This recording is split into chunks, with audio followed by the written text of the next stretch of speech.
Well, hey everyone, Steve Salvia here. Welcome to today's live coaching club call. Steve Salvia here, yeah, like I said, up the front of the bus, fired up, ready, raring to go. We've got a really good session today on how to transition with class. I think we should be all pretty familiar with the 9-box framework that we use. The killer, the Blackwing framework that we work to easily and seamlessly work through the 9 steps in your conversion or your sales process. We're going to look at how we can move from one piece to the next piece to the next piece today. One box to the next, so that you can, you do it in a way that you feel like you're in control, they feel engaged and they're part of the ride, and everyone gets the outcomes they deserve because, you've been able to lead them in a quality discussion with style, you've done it with class, and you've done it with excellence, and that's what we're about today. That's the result we're looking for. So, how can we make them feel like they've been led, but they feel like they're doing the leading? How can we get them to uncover their needs and get them to do that rather than us having to sort of push those or pull those out of them? And how can we make our clients or our prospects feel like they've been educated and they've been shown things in a logical way, and the solution is going to seem really logical at the end of it as well. That's where we're going, and we're going to have a lot of fun today. It's going to be an awesome session. Guys, a few more people just jumped on the line. Hey, Amanda. Oh, I've got newbie on the line today. G'day, Amanda. Lauren's here. Karen's here. G'day, Lee. Hey, Matt. Owen's here. Yeah, a heap of people just jumping on. A few more just jumping on now. So really great. Welcome. Going to have a lot of fun today. So let's do this. So guys, as you know, each and every month here at Blackwing, we work on one big theme. And this month's theme is conversions. We're working on conversions what are we? We're in September. So yeah, we're in September. We're in conversion month. And in Blackwing, the conversion piece revolves around the 9-box framework. You know the one. The framework we use, it helps in lots of different ways. By following these 9 boxes, it helps in heaps of different ways. Number one, it stops you wasting time with tie kickers who are there to just get free information from you or bleed you for information. That's their agenda when they come to see you at your office. Number two, it also keeps your meetings on track. It's instead of getting all railroaded because people come in with their own idea of what they want to do, and what they do is they take over your process. And when they take over your process, you end up being stuck with a whole big list of jobs to do. At the end of the session, you end up with a list, quotes, projections. You've done a list, data collection. Preparing draft strategies for them to consider and things like that. And the worst part is that you commit to it, and you commit to it all for free.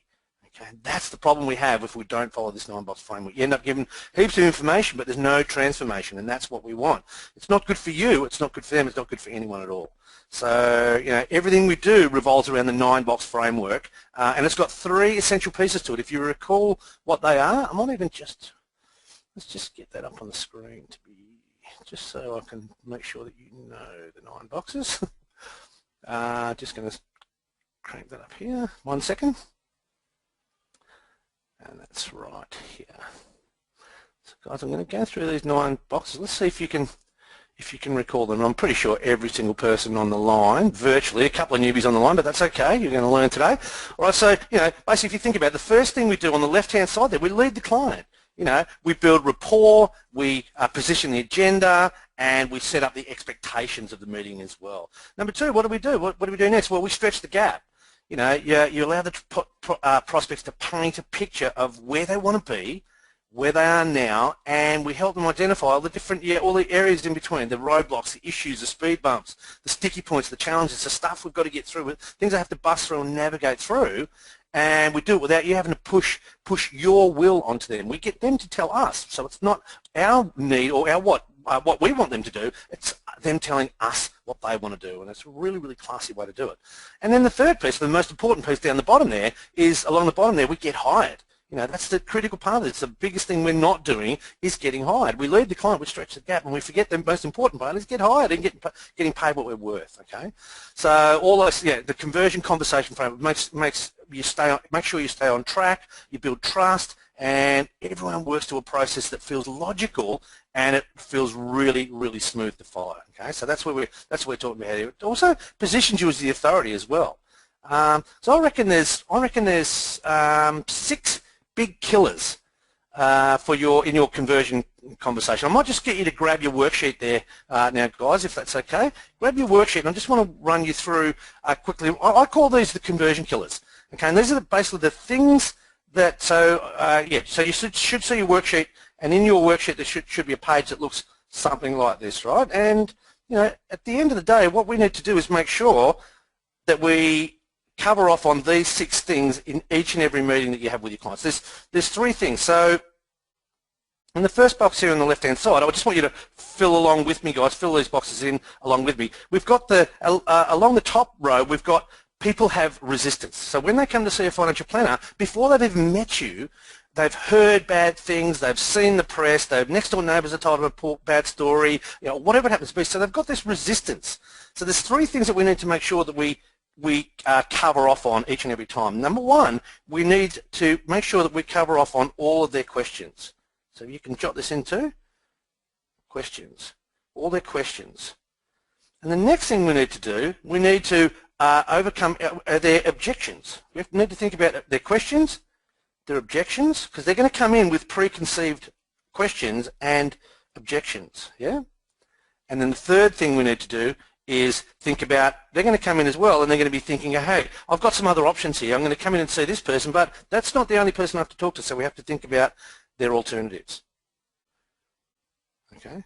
So I want you to be thinking about those 3 things. That's what we're trying to do in this conversion meeting. What we need to do, I'll go back to questions here, we need to we need to answer their questions. We need to overcome their objections. And the third thing we need to do, we need to squash. You've probably heard me say this before. We need to squash any other alternative that they can possibly have, like a bug, and that's the beauty of the 9-box framework. So they've got this resistance before they even come. But also, the other thing that stops people dead in their tracks from proceeding with you is what I call their limiting beliefs. People have got limiting beliefs about 3 things. They've got limiting beliefs about you. Okay, number 1, about you as the financial planner, as the guy or the girl. They've got limiting beliefs about your business. They've got limiting beliefs about your business. They're skeptical, they're wary. They've heard about enforceable undertakings and bad press in the news and banks are doing this and that and losing people's money and giving poor advice. So they've got these limiting beliefs about your business. The third thing they've got limiting beliefs about is, of course, themselves. You know it. They've got limiting beliefs about themselves. I haven't got enough money. I don't have enough to have a financial planner. I'll never be wealthy. I'm destined to retire forever. I can't save money. Blah blah blah. Whatever it happens to be, they've got those limiting beliefs. So we've got limiting beliefs about you, your business, and themselves. So the reason they've got limiting beliefs about you is because they are skeptical. Like I said, they've heard all the bad stories. So they're skeptical about you. They're wary about your business. And I reckon the third part about themselves is this thing here. They lack confidence. They lack confidence. So yeah, so if you put all of those things together, the resistance, we need to answer their questions, we need to overcome their objections, and we need to squash alternatives like a bug, number 1. On the flip side, they're limiting beliefs. They've got limiting beliefs about you because they're skeptical. They've got limiting beliefs about your business because they're wary of it. And number 3, they lack the confidence in themselves. So yeah, so really, really important that we cover off on those. And that's why we use our 9-box framework structure as well. So, sorry. Just got a salesperson just come to the door. My dog is barking its brains out right now. So yeah, it's all fun and games out the front of our house here. All right, guys. So let's move into that. So, guys, I reckon we need to make sure that we use our quality conversion conversation. Use this 9-box framework, and we did a little bit of it last week too, guys. Remember in the Solid Start training, but in reality, the 9 boxes I reckon are the easy bit. The actual 9 boxes are the easy bit. Knowing what to say, how to actually run the meeting, that's the easiest bit. Most of us are already pretty good at that.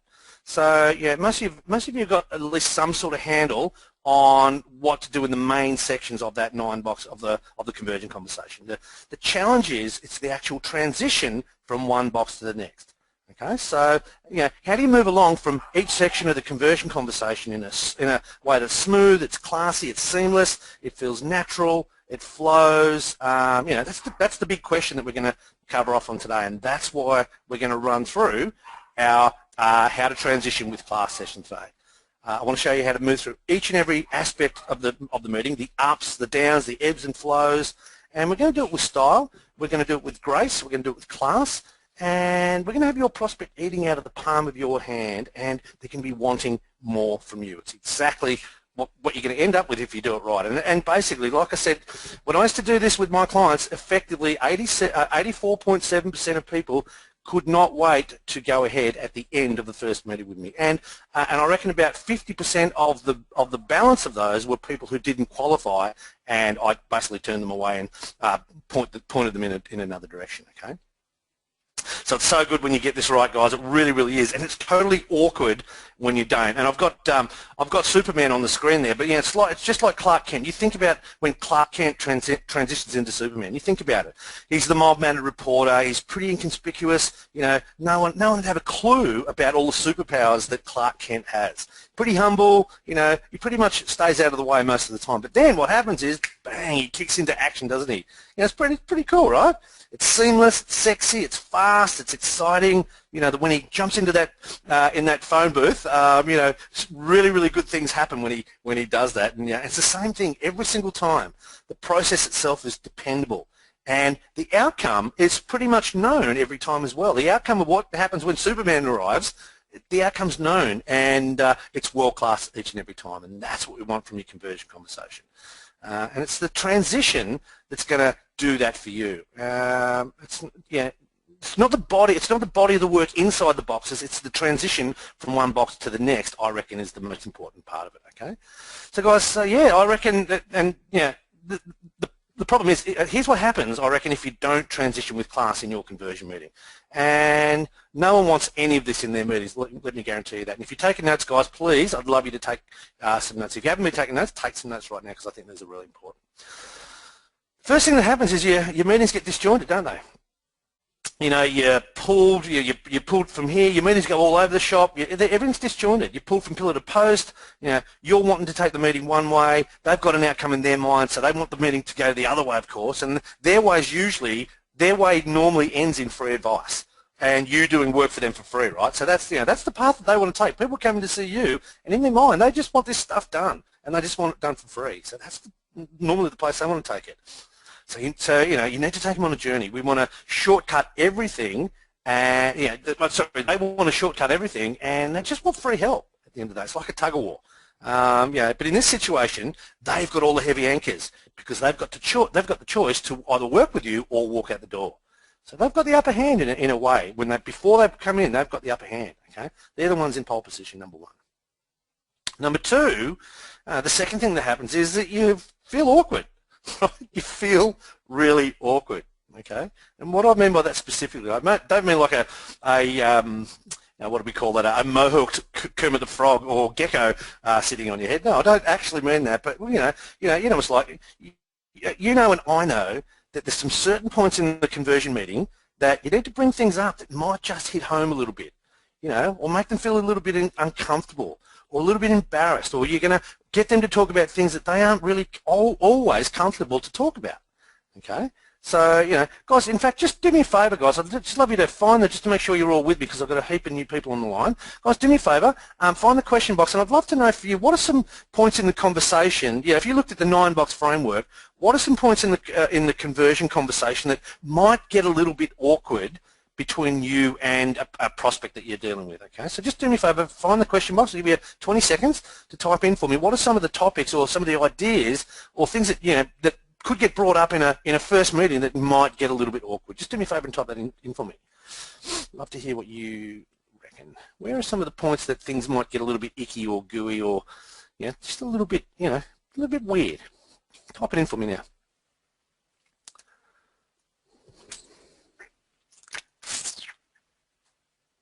Yeah, I'm just waiting for typing. JD, can you just let me know on Skype that you can hear me and see me okay? Okay, right. Sorry, guys. I must have given you 14 seconds instead of 20. A couple are coming in now. So talking about fees, well, yeah, that's the obvious one, right? But there's heaps of others.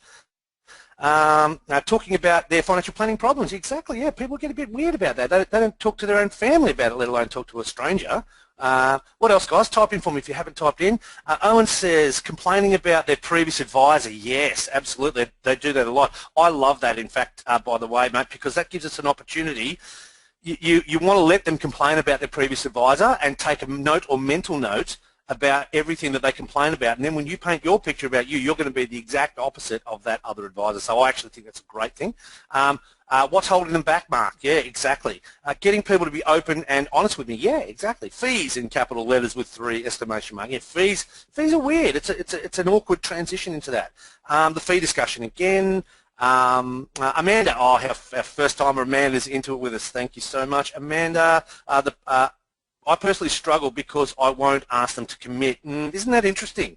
What I expect them to say they want to go ahead. If you do it right, Amanda, and use this 9-box framework, that's exactly what happens. You don't have to get them to commit at all. They want to commit to you. In fact, they're hanging out and desperate to commit with you if we do this right. So, yeah, this will be really helpful for you today. PQ, problem question, says Lee, and I love the Blackwing way of saying problem questions there, mate. Awesome work. Thanks, guys. If you haven't typed in, love you to do that now. But, yeah, you get the picture.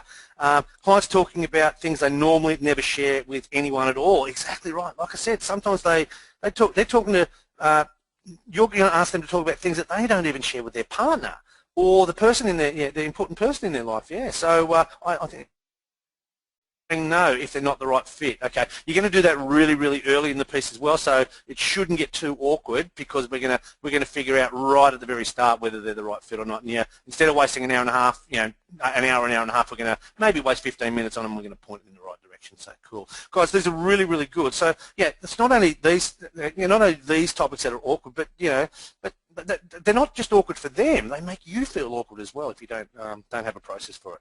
So you're the one that needs to take the lead and actually make people, talk about the things that they might not want to talk about, and that's going to make them want you more as well. Finally, they've got someone to talk about with these things. Or at least make them know that they're a problem in the first place as well. Sometimes they just don't know that they're a problem, and that's really, really awkward. Okay, it's awkward for them. It's awkward for you. So imagine, I love this image, by the way, guys. But I mean, imagine if you come across a person like this in the street and he sat next to you on a bus or something like that. It'd be kind of awkward, right? I'd be sitting there saying, I feel like I want to say something here, and if I don't have a really good mechanism for doing that, it's going to end up being really hard. So anyway, and the third thing that happens, so we get really awkward. But the third thing that happens is that your meetings are disjointed, they're awkward. But what happens is inevitably no one gets what they need. They need the right advice. You need them to be open and to be honest with you. They need to feel respected and listened to with no judgment whatsoever. You need to make sure that you cover off all the important areas and you get the outcome that you need. They need the help. You need to get paid for helping them, and that's the thing. And so, if we don't do it right, no one gets what they need. And at the end of all of that, the worst part of that is that you end up in a situation where they take you on the journey that they want to go on. Okay. Instead of the other way around, when it comes, if you can't transition really, really well between one phase to the next phase to the next phase, it becomes their meeting, and it ends up being not your meeting at all anymore. Okay, they've got control, and you're the one that has to go on the journey with them, and it's not a good look for anyone involved. Well, so I guess that's why it's important that we need to transition with class, and we've got to have an ability to transition from one important conversation to the next, because that's essentially what we're doing, guys, isn't it? You think about it, that's what we're trying to do in this sales or conversion meeting. We're trying to position different conversations in one big conversation. So we've got to transition, right? We've got to take the prospects on a journey. We're going to take a leadership position. We've got to get the prospects, really, really clear on where they want to be, where they're at right now. Because where they're at right now is normally a long way away or way less than where they want to be. So we're going to get them excited about where they want to be. Then we're going to bring them back to reality about where they're at now. And then we're going to figure out what's in the way, what's stopping them from getting what they want most. And then critically, we're going to talk about who you are, what you do, how you can help, what your process is, how they benefit from working from you, what it all costs, and what happens if they do nothing as well. What's the consequence of inaction, of inertia, of them not actually doing something as well, because that's an option for them, remember. You can uncover all these areas and they can agree that they're all important and they need to do something about it, but if they walk out without any transition, guess what? No one's going to benefit. And they walk away and do nothing, and we're going to make sure that they know what the consequence of that is as well. So we need to slide from each and every part of this conversation so that at the end of the day it becomes, instead of having disjointed conversations, what we want conversations that are seamless. We want straight line efficiency. We start here, we end here, we've got all these destinations along the way, like we talked about last week, milestones that we reach and we get you to, and we reward and recognise and we make sure we acknowledge that we've got to the destination, we know we're on track, we move to the next destination, get there, recognise that we're there, we know we're on the right track, we know we're heading to where we want to go, and we go again and again and again. It's clear right at the start where we're going and why they're here. We start strong, we add incredible value, like we said last week, we have a really, really powerful conversation that they've never had with anyone else before. We want to make sure the conversation is very different to any other financial planning conversation that they've ever had, and that's what's going to make yours stand out from the crowd. They're going to finally say, thank God, I've found someone that I can talk to. No one's ever asked me these questions. This is incredible. And that's going to make them lean in towards you. And we add incredible value along the way. We have a great conversation with them, and they get engaged in you. And you get hired. When they get engaged in you, you get hired. That's the end result, and that's the end result we want for both of you. Okay? Walk through each and every step. One step blends into the next, blends into the next, blends into the next, and it was just one big, long, value-packed conversation.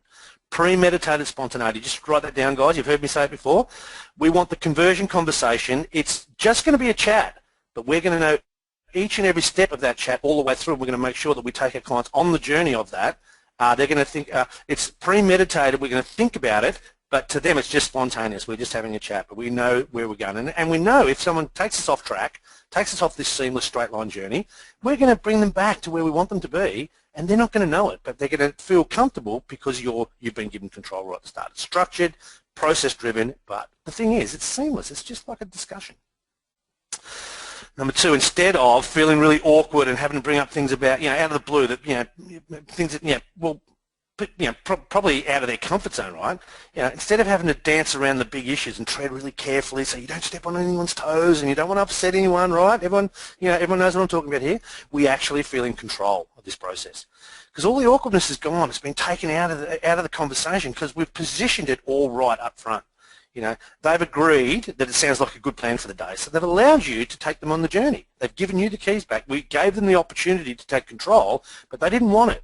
They want the expert to be in control, so they give you the keys straight back. You're back in control now, so they've agreed that you can be in control.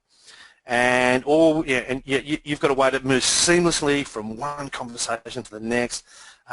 You've got the feeling of confidence that comes with having a framework, guys. So just jot that down somewhere in your notes pages there. Frameworks give you confidence, and when you follow a framework, that gives you the confidence. You don't need to lack that confidence anymore, because you know exactly you've got a thing to follow. You know how to transition through it with style, with class. You know it's going to be classy. You know it's going to be elegant. You know the clients are going to get value, because frameworks give you confidence. You don't have to rely on fate anymore. That's the issue. Hope and pray for the best, or hope and pray that the client likes the product or the premiums that I put out there, or the only way the client's going to go ahead is if I save them some money on their super fund, or whatever it happens to be. Okay, don't wing it anymore. You can lean on the framework and let the process do most of the work for you. Guys, it's like how moving from one discussion to the next, it puts you in the driver's seat. That's what I'm getting at here. You're not in the back seat, you're in the front seat, and they feel confident enough to in this process to have you to come along for the ride, have you in the driver's seat, and they come along for the ride. They'll look out the window, they'll look at they'll notice all the scenery. They'll open up to you because you're on this journey together, right? But just raise your hand, just think about it. Have you ever been on a long trip with someone and you've been so comfortable with that person that before you know it, you've opened up about stuff you've never talked about in your wildest dream. You've never talked about. I'm just going to clear the raise your hand button, guys. Just raise your hand if you've ever been on a long trip with someone and you've started to talk about stuff that you'd never talk about anyone before. You open up and you feel really comfortable because you're on this big long journey with someone. Just raise your hand if you've ever done that before. Yeah, exactly. So have I. You know, I go on a fishing trip once a year up to Steep Point here in WA. It's a 14-hour drive, and there's 4 utes go. You know, two people in each ute, and some of the guys I don't really know that well, but some of the things that we end up talking about, it's actually incredible. I know those people really, really well because they've opened up. We've been on this long journey. It's like, holy crap, I've never talked to anyone about those things before, and we just had a really good conversation about it. And this is exactly the position we want your prospects to be in. Okay, so I think we've all had that in there in our situation. So you know, it's not awkward anymore. Because of our framework, we've got. You want to be like that trusted confidant. That's what we want, and it's just going to be a chat, but they're chatting to their trusted confidant. Their unreasonable friend. It's probably a good one to write down as well. That's how I used to position myself with my clients, and I still do now. I try and position myself as their unreasonable friend. Okay. It just changes the posture of the meeting altogether, and it's pretty powerful when you do this right. And the last one there, if you do this and do it well, when it's scripted, and what happens is everyone gets what they agree to. When it's scripted, it's choreographed. When you feel in control, when you have a seamless process that flows, it just makes sense. It's logical. And what happens is that everyone gets what they agree to. You know, the best way for you to get what you want is to give them exactly what they want. If you can just jot that down for me, guys. I forget who actually, can't remember who exactly said that, but the best way for you to get what you want is to give them exactly what they want. So we're going to get them to tell us exactly what they want right at the start of the meeting. So then all we've got to do over the journey is give them exactly what they want. And we know that we're going to give them that because they've already told us what they want. I always just typed in, what's an example of being an unreasonable friend? Well, an unreasonable friend is going to do several things, Alan, just to answer your question. An unreasonable friend is going to take them to places that they don't want to go. An unreasonable friend is going to question them and say, okay, I get what you're saying, but let's think this through. There's a few different ways you can think about this. An unreasonable friend is going to say, okay, and I used to say it like this, there was a time to be nice and cuddly and fluffy and friendly as a financial planner, but there was also time to be a coach.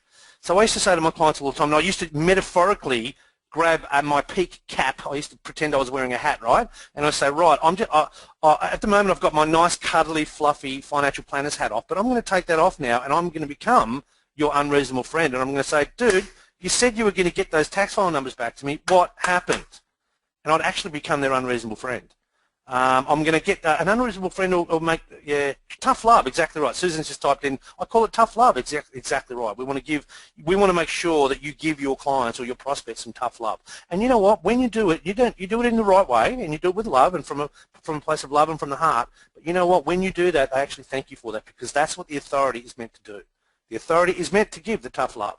Does that help, Owen? Does that make sense? Does that sort of clarify what I'm talking about there?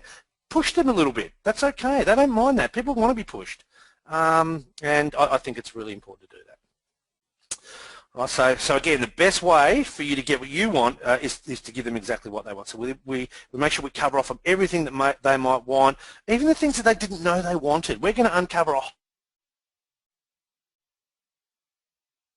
we're going to give them so much more in this process that they bargained for. They came in to get some life insurance because their accountant said so. But we're going to give them more. We're going to actually exceed their expectations. And then it's good for them, it's good for you, and frankly, it's good for everyone involved. And what happens then, when you do this right, you stand up and you be the professional. You're the one, you're the man, or you're the gal. You're the guy or gal, right? And they're prepared to come on the journey with you. You own the meeting. They're happy to follow. Everyone gets the outcome they need.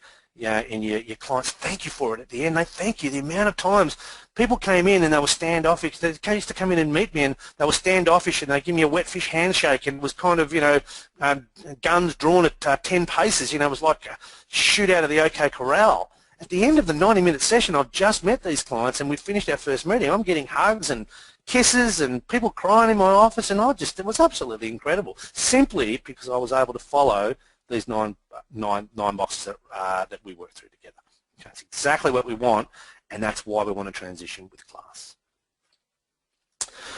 So, all right, so we just talked about transitioning with class and why, why it's important to, we want to be class at this. We want to have a world-class conversion conversation. I shared why I think it's important with you, but the thing is right now I'm really more interested in why you think this is important. So do me a favour, guys, and I'd love every single person on the call to participate. I'd love to know from you, find the question box, and I'd love you to type in the answer to this question for me. How could a smooth transition between, well, all the different, the different conversations within your conversation, how can that improve your conversions? Okay, so how could being able to transition smoothly between one box and the next box and the next box, how could that improve your conversion conversations? I'd love to know your thoughts. Okay, so you probably know the process. Most of you on the call know the process. So think about the 9-box framework or your version of it, whatever you're using. Don't have to follow mine exactly, but there should be some sort of, we should be leading the client, stretching the gap and getting hired. Okay, but imagine if you could transition from one awkward conversation to the next awkward conversation really seamlessly and professionally, and it flowed like it was just meant to be there. I'd love to know. So how could we improve the outcomes? Just type in for me. I'll give you 20 seconds to type in how this would help you. Ready, set, go. Okay, got some good one. I wouldn't have to second guess myself. Absolutely, for sure. You don't need to second guess because we just follow the framework. It's really simple. They don't know it's a framework. It's just the way we do our meeting. But behind the scenes, yeah, there's a framework we're following, and it flows. They would be more open and therefore open up more opportunities. Exactly right. The better questioning technique, the better tools we use in our conversion conversation. Again, they came in for life insurance. Remember. The accountant said, you bought a property, you better get some life insurance, but we're going to open up a whole heap of opportunities, and that means more income for us, obviously, and more need for them. So, yeah. What do we got? Owen says here, speed up the process and get the outcome you want as well, i.e. get hired. Exactly. Well, I'm going to speed up the process. How many times have you had a one meeting with a prospect and then you go up there, you're left with some work to do, and then you do that work and you email them out and then you follow up with the email and then you try and ring them and you get their voicemail and then, okay, they might call you back, but you were in a meeting, so you then have to, play telephone. 5 weeks down the track, if you get to talk to them again, we're 5 weeks down the track before you actually end up with them. So yeah, it speeds up the process. Guys, if you're on the call and you haven't typed in yet, dudes, it's uncool. It's actually unacceptable. So I'm getting sort of a little bit tired of having to say type in. Please, if you're on this call, you need to participate or don't be on the call. Okay, guys, I don't want to have to chase this up for comments. It's important that we share ideas between the groups. So if you're on the call, please type in, and if you're not, be somewhere else. Okay, all right, so what else we got here? Feel more open, I got that one. Clients will be more open to discuss their needs, which would uncover more things. I've said that one. Definitely awkward bringing up the fee conversation, so this would help me with my confidence. Yeah, exactly. We just don't know how to segue into one awkward fee conversation to the next, and that's the issue. We feel pushy, we feel rude, we feel like a douchebag, in other words, half the time when we're talking about fees. But of course, it's all in our heads. Remember that, guys. The fee conversation is all in our heads. It's not in their head. No one expects anything for free in this world, but they love it. They love it if we don't talk about fees or we promise to do work for them because, they just got it for free. They're expecting to pay. No one expects anything for free, so absolutely. Reduces the noise and allows them to focus on the conversation. Yeah, exactly right. Takes all the white elephants out of the room. Exactly. Makes the client feel at ease, and it's not a pushy conversation. It's not a pushy conversation when they know it's coming from our agenda. Exactly, Lee. Right. That's why we set the agenda right up front, because they know exactly what's going to happen. Oh, he said that was going to happen. Oh, yeah, that's the next bit. Oh, that's right. He said that was going to happen. Oh, yeah, that's right. He's doing exactly what he told me he'd do. So he's true to label. Really, really good. Okay, cool. There's a really good guy. Frameworks would give me confidence. Yeah, frameworks help you position things a lot easier as well. Okay, great. All right, cool guys. Thank you so much for that. Really, really good. I'll take my hard coach's hat off and put my nice, cuddly, fluffy coach's hat back on for you now. All right, guys. So what I'm going to do, I'm going to give you. We said right up front that there's the actual 9 boxes in the 9-box framework are the easy bit. Okay, knowing what to say, how to give value, having the tools like the agenda and the magic wand list and the actual corporate profile itself. Having the relationship mountain question, so we know how to climb to those 5 base camps in relationship mountain. We know how to take them on that journey. All the conversion tools that make the actual what to say and how to say it pieces easy. We've got all that pretty much nailed. There's all the tools that you need, right? And guys, if you haven't yet, guys, I want you to, if you want to improve your conversations and the amount that you charge your clients and have them thank you for it at the end, if you haven't already, guys, I highly recommend that you go into the member site and you go into the Vault and you look for the conversion audit training, and you look at the how to get hired like a pro trainings in there as well. They are really, really good trainings. I'm really proud of those trainings, and they will position you as an expert. They'll get you much higher fees. They'll have your clients eating out of the palm of your hand. So as a bit of homework, if you haven't done it yet, go and have a look at the conversion audit and get hired like a pro, and I think it'll make a massive difference to what you do. Okay, so it really, really help. It really help you with this. Okay, but what we want to do, so we know how to position the 9 boxes, but today's all about the transition between each one of the boxes, and the challenge is that the transition from one box to the next is the hard bit.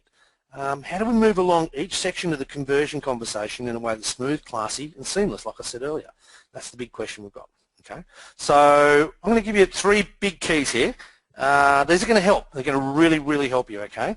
And the big idea here is to figure out how we can slide from one important piece to the next, so that we can tick off certain things in their head. And you're going to give them all the answers to the questions that they could possibly have. We're going to overcome any objection that they've got that they could possibly have with you before they even come up. We're going to overcome their objections before your prospect even brings them up as objections. Imagine if you could do that, so that as you say it, going through the 9 boxes, in their mind they say, tick, okay, I don't need to ask about that anymore because he's just answered that, or she's just answered that question for me. That's no longer a white elephant. That's gone out of my mind. He's just answered it. Okay. And the third thing we want to do in this process, we want to squash all the possible alternatives like a bug. We want to get rid of them, so the only logical answer at the end is to work with you. Okay, you ready?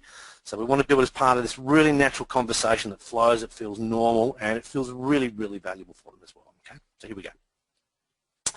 All right, the first thing we want to do, the very, very first thing I want you to do is I want you to know when to pivot. Okay, I want you to know when to pivot. So here's the thing. Okay, there's certain times in the conversation where you need to change the mood. Okay, you need to take them up. You need to get them excited. You need to get them really looking forward to what's possible for them and what their future is. But then there's certain times you want them to be a bit down. You want them to be pensive, reflective. You want to kind of, there's times that you want them to be downright despondent, upset. You want to rub their nose in a little bit. And, there's times that we don't want them to be happy about the place that they're at right now compared to what the future looks like for them. Okay, I call it a healthy discontent for the present. Okay, just jot that down, guys. In certain positions or certain points in your conversion or your sales meeting, we want them to have a healthy discontent for their present. Not an unhealthy discontent, a healthy discontent. Okay? It makes it things that we want them to think, this isn't good enough, I'm better than this, or this isn't going to work, or I'm going to have to work too long, or this isn't where I want to be, or my family, I need to take control of this for my family, I've got to get this fixed. Whatever happens to be in the situation, but we want them to feel that healthy discontent for their present situation. Okay, we need to make sure that there's a series of different realities that they face, so that we can take them forward and we can move them towards the result that they want. Here's the reality. Here's the result they want. Here's the reality that they're in. These are the roadblocks in the way, and the more roadblocks are in the way, and the wider the present and the future are for them, the more they're going to need you, and we're going to help them uncover those things. And that's actually what we want to do. We want them to have a healthy discontent for the present. Okay, because there's a little formula. I just remembered. I might just do that for you now. Just grab a blank page in your worksheets, guys, if you can. There's a little formula that I sort of work to on this, and if you can, I'll just do this. So guys, if you can jot this formula down, this is what I call the change formula, and the change formula is D times V plus Fs has to be greater than, is that the right way? Oh, I'm done. Has to be greater than the R. Okay.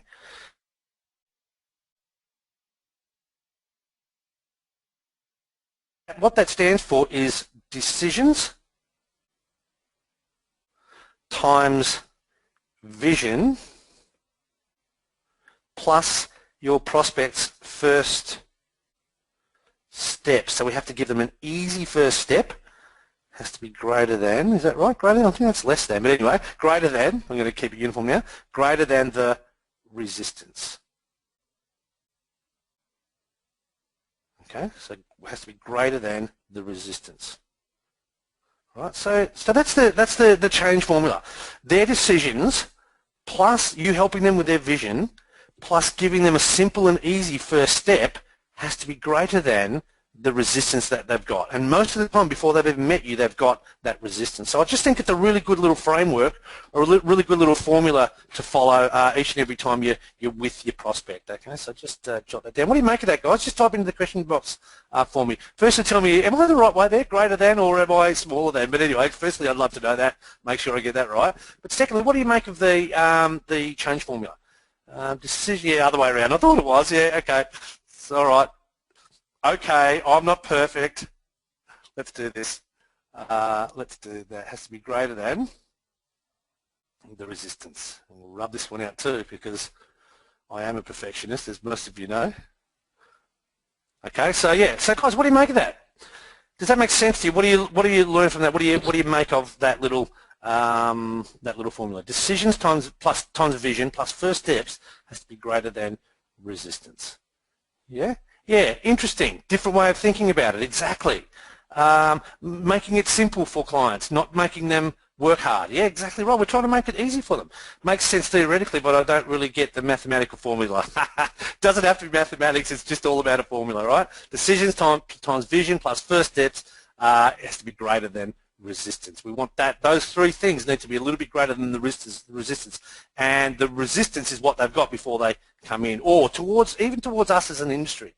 All right. Healthy discontent makes them uncomfortable and shakes them up a bit, but you are the only choice and solution. That's what we want them to be thinking at the end of the session. Yeah, exactly right. Cool. Okay. All right. So so we'll move on from there. So guys, in other words, what we're saying here, we need to take them on a journey.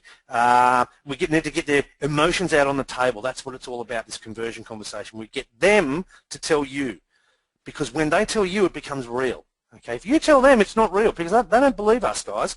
If you say it, it's not true. If they say it, it's real. So we need to get them to tell us, so that then at the end of the day, they tell us what they need, because we've helped them to do that, and then we can provide the solution at the end.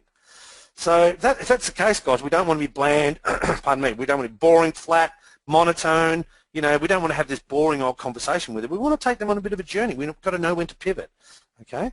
In fact, you know, the reality is, we don't want to do a boring fact find on the first meeting either, guys. If you're doing a fact find on the first meeting, I just don't know how you can do that, because it's all detail and data rather than emotions and relationships. You know, it's so impersonal.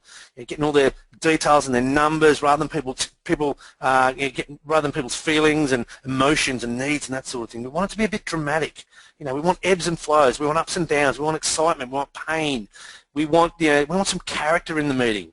Really critical that we do get that. That's why I want you to map out your meeting, so you're sure exactly what, that it's got these elements, ups and downs, ebbs and flows, a journey. But not only that, we want them to step back and choose.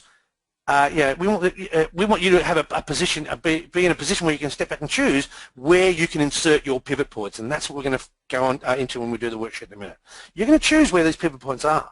It's like a ballet production at the end of the day. You know, you think about a ballet production. It sets the scene early. It adds in a heap of drama.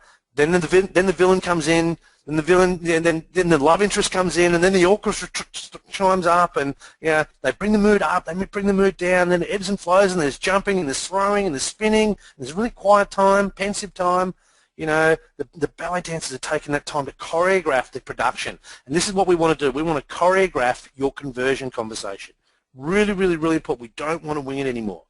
But they know when to be dramatic. They know when to be sort of pensive and soft. They know what to do. What the music dictates a lot of that as well. By the way, they know when it's their turn. They transition from one scene to the next, and it's flawless. And that's what we want to do. We want to make your conversation seamless and flawless and really smooth. But the first step to doing that is to know when the pivot points are. and have a plan to transition between them. So that's number one. So we want to know when to pivot. Second thing we want to do, number two, is we want to make it transparent. Okay, we want to make it transparent. So we need to transition without transitioning. Just jot that down somewhere, guys. We need to transition without actually transition. So we don't want to. So this is a conversation, right? This is called the conversion conversation. It's just that. It's a conversation. It's just a chat. So I've done heaps of role plays with guys. You know, we do our Focus 20 sessions, and we do a bit of role play and that, and I get them to role play with me on this with me, and it's like a robot. It's it's going from one specific box, and then we stop, and then we go to the next box, and then we stop, and it's really stilted. It's really sort of stiff. It's robotic. There's no flexibility. There's no personality in it. There's no sort of leeway in there. No taking into account that people don't necessarily always follow exactly what you want them to do. So we've got to have a little bit of a leeway. We've got to have a few little things up our sleeve so that if the client does take us off track or brings up something that we don't really want them to, we've got to have a way to counter that and bring them back on track as well. So it can't be just one box, next box, next box. It's like a really robotic situation. It's got to be transparent. Okay. So I want you to remember, guys, this is just a conversation. So I show you these 9 boxes just to give you some framework, but the reality is when we're talking, we just talk. Okay, it's not about sales, it's not about products, it's not about 9 boxes. You think about it, it's just like when you're having a conversation with a friend or a beer or a conversation over dinner. It's just natural, right? One conversation rolls into the next and then into the next and so on and so on, and all of a sudden you stop and you pause and you sort of grab your breath. You haven't seen someone for a long time and you sit down and have that long lost, that conversation with them. Then all of a sudden you stop, and before you know it, it's been 3 hours and they're just bringing out the dessert menu, right? So you've been there sitting there and you've just had this chat. So you've had lots of different conversations along the way, but they've just flowed into the next, and that's what we want to do. You transition from one discussion to the next, and you had a great time in the process. That's really, really important. We need to make sure that they have a great time. I'm going to show you exactly how to do that in a minute. Okay? So I just want you to understand that the quality of your conversion conversation is going to be the ability to transition between one box and the next, and do it in a transparent way so that your prospect, it's just your prospect and their trusted confidant. And it's logical. Everything you do is valuable. It's process driven. But most of all, we want it to be see-through and transparent. Okay?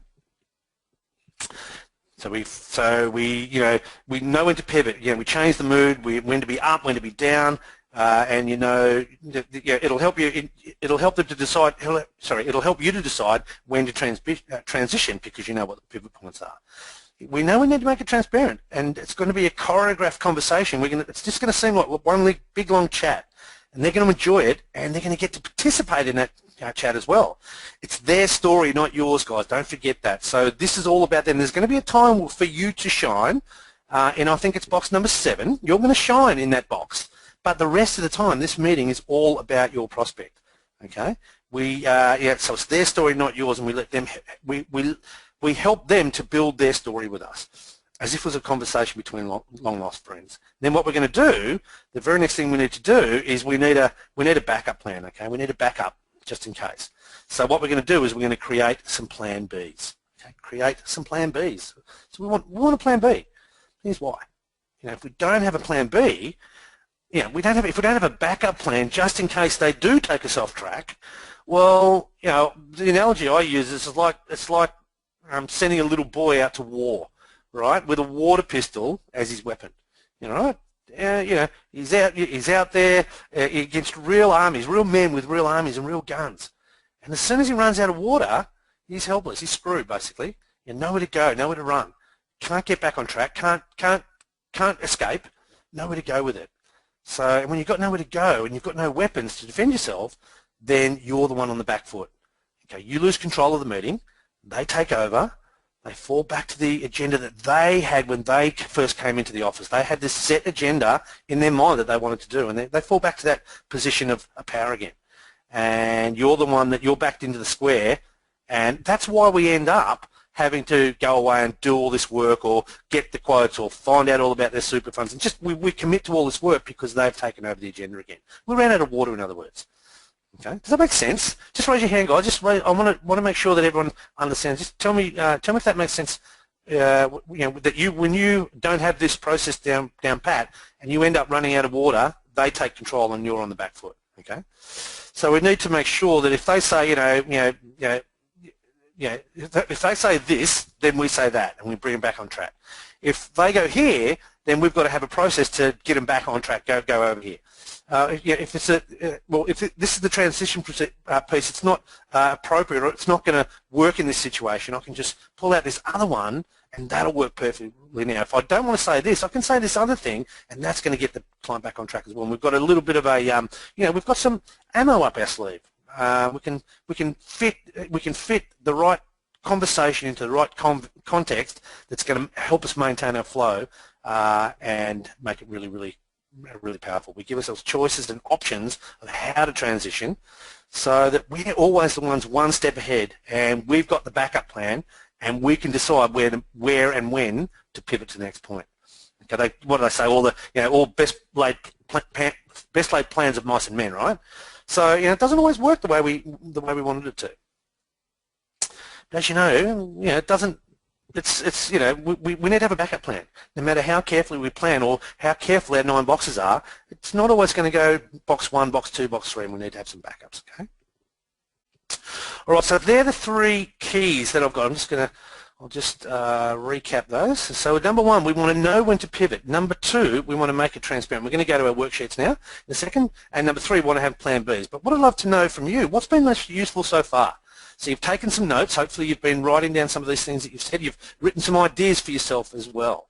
Karen thought it was actually a mathematical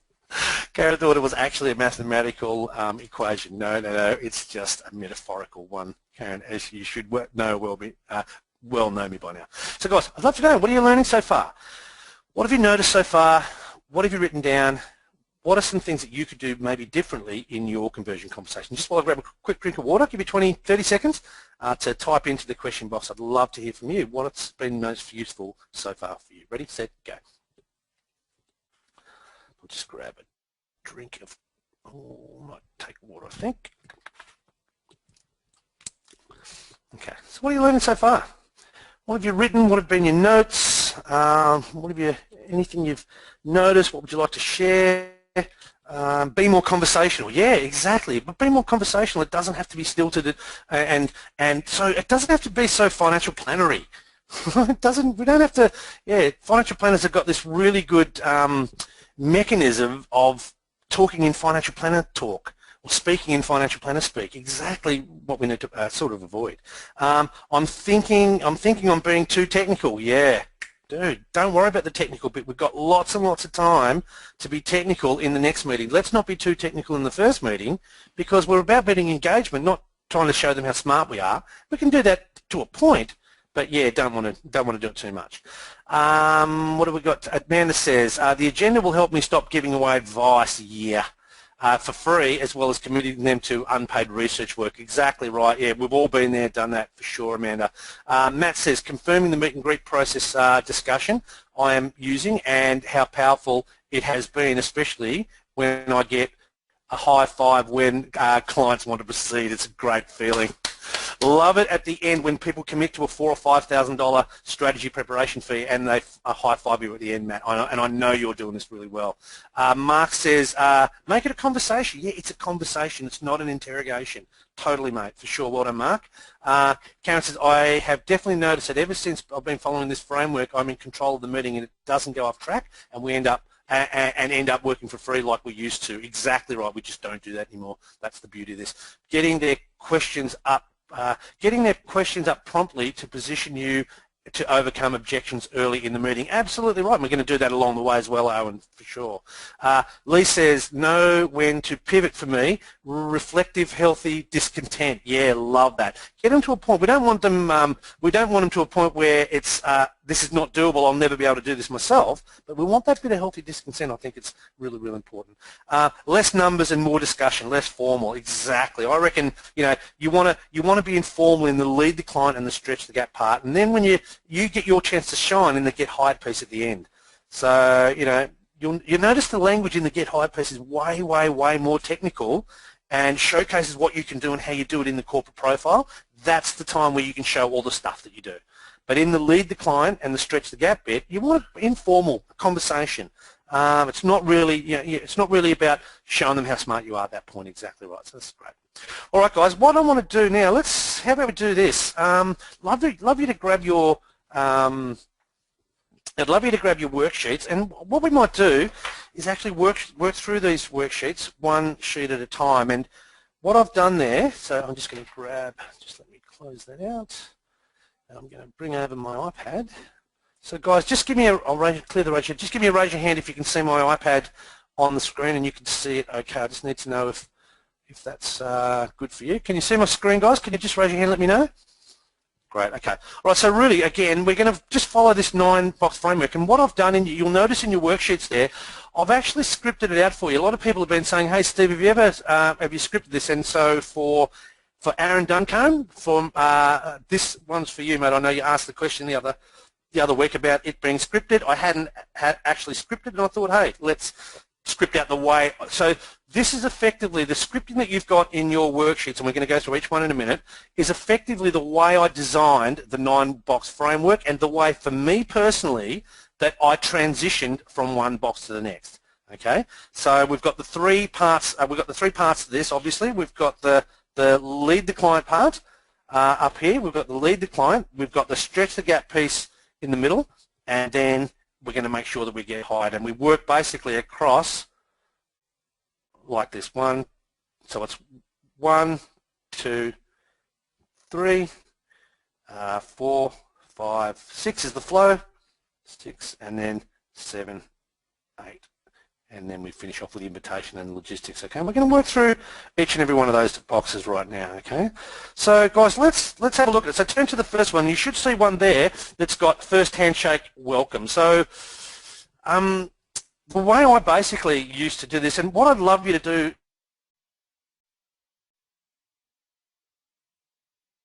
plenty of room for notes, and the notes section is basically for your version. Now, I'm going to say things that you won't say. You'd never say with a client. This is my way, my method, my tone, my personality, the way I used to do it, and it's the way I actually design the 9 boxes. But you're going to have things that you want to say as well, or you want to say maybe the same things differently as I do. So what I'm going to do effectively, I'm going to read down the side, and I'm just going to basically kind of role play if I can. I won't do formal role play. I'm just going to walk my way through each one, and then along the way you're either going to tick off. I want you to tick off if you think, yeah, I would do these things, or I'm happy saying that, or on the right hand side I want you to just come up with your version, or even just whatever you're comfortable with right now. If you're doing this, or you've got something that you're really comfortable with in the conversion meeting, just either write that in or say, yes, I do it my way or whatever. But I'd really love you to be adding some notes on the right-hand side there as well. So effectively, this is basically the process actually before the 9 boxes start. So this is for me when I used to walk out from my office. I'd have my prospect. Remember, there's all the I had a 10-step process before I got to this, where we'd I think there was about 8 different touch points with the prospect. You know, the way we the authority way that we added the appointment.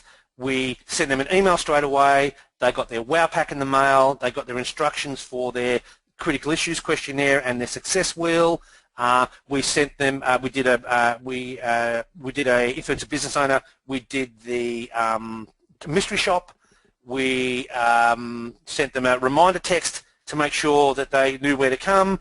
The way we greeted them, the aspect that they got when they drove in our driveway, the way we greeted them when they walked in the door, the way they were offered a cup of coffee and a tea or a drink beverage. So so there was wow factors all the way through. So I'm building up my rapport and my relationship with them before we've even met them, just simply in the quality touch points that we had.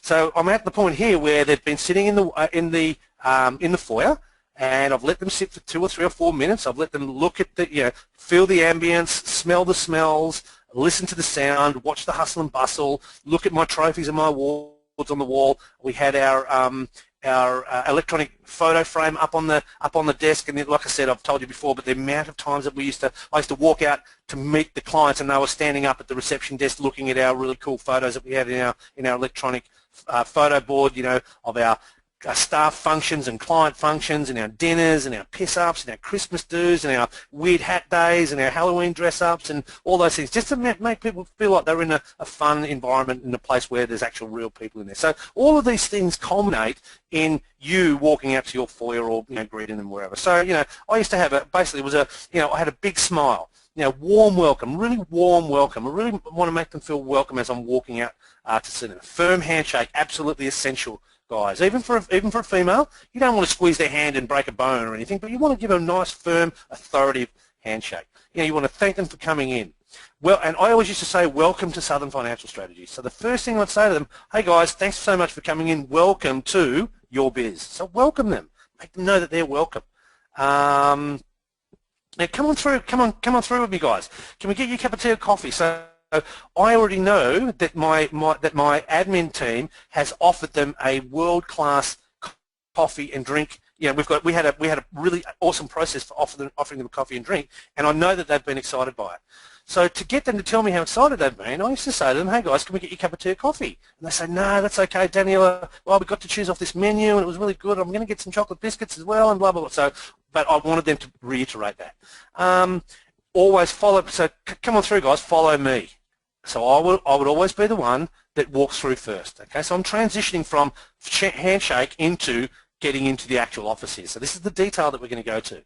We're never going to let a client lead the way. We're always going to lead our client. They're going to follow you, because we want to be the leader right from the very, very first second. Okay, make them feel comfortable at ease, show some personality, and be authentic. Now, show some personality. In my boardroom, I used to have memorabilia. I had sports memorabilia.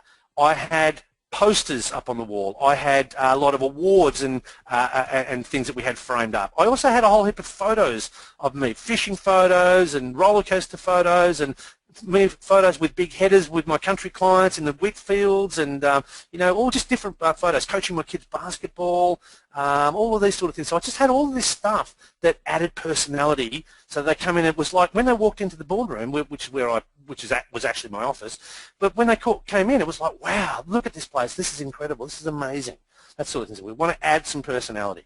So guys, I'm just going to give you 20 seconds or 30 seconds. I'd love you to just write in any notes on the right-hand side of anything that you think of, that you can think of, that you would want to add to that situation. And what I'll do, I'll clear the raise your hand button. And when you think you're good, if you think you're good to go, or you're comfortable with what you see so far, just let me know, and we'll move on to the next one. So just take 20 seconds.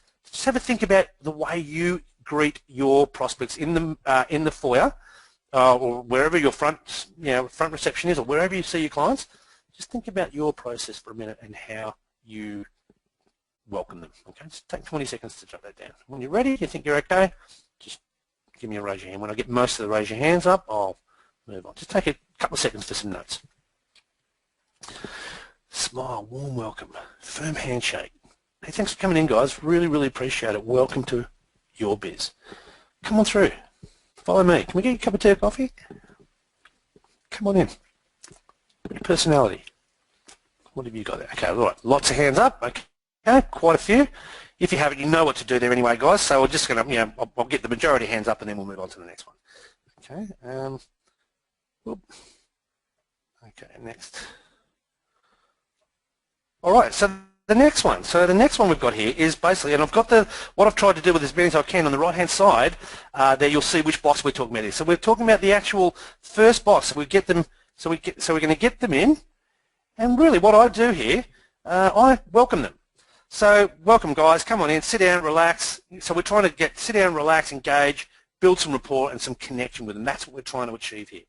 So we're going to guide the clients to the correct seating position, because what happens, we want to make sure, so in your meetings, there's got to be a place where you sit every time. It's going to be your chair, and you're going to want to position your prospect in the exact seats that you want them to sit. Don't just give them open slather choice, because oftentimes what they'll do, if you give them a choice and they've got the choice, they will sit on the opposite side of the table between you.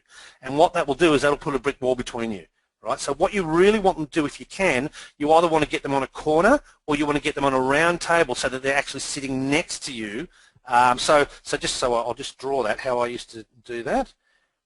So we had sort of a boardroom table that was sort of shaped like that sort of boardroom table. I used to sit here with my laptop, so my lappy was here, I had a big screen here if I needed it on the table, my cords and everything were down here. I used to sit, there was one person in the room, that's where I used to actually get them to sit next to me, not over here, or not even at the end of the table. If they wanted to sit at the end of the table, what I would do, I had a rolling chair, they didn't, I would roll my chair up to here and I would sit here and they would sit at the end of the table. But if I had a couple, I would sit in my seat. The most dominant person, usually they're male, usually, but not always, but if I could sort of figure out who was the most dominant, I'd get them to sit here and I'd get their partner to sit here. So effectively we're around here in a circle. So I could squeeze up next to them, I could get them to squish up. If you give them the choice, what will happen is they will choose here. And when they choose here, they've got a big brick wall between you. Okay, so you don't want them, if you can help it, you don't want them to sit across from you, you want them to sit next to them if you can. Okay, so we'll just go back to here.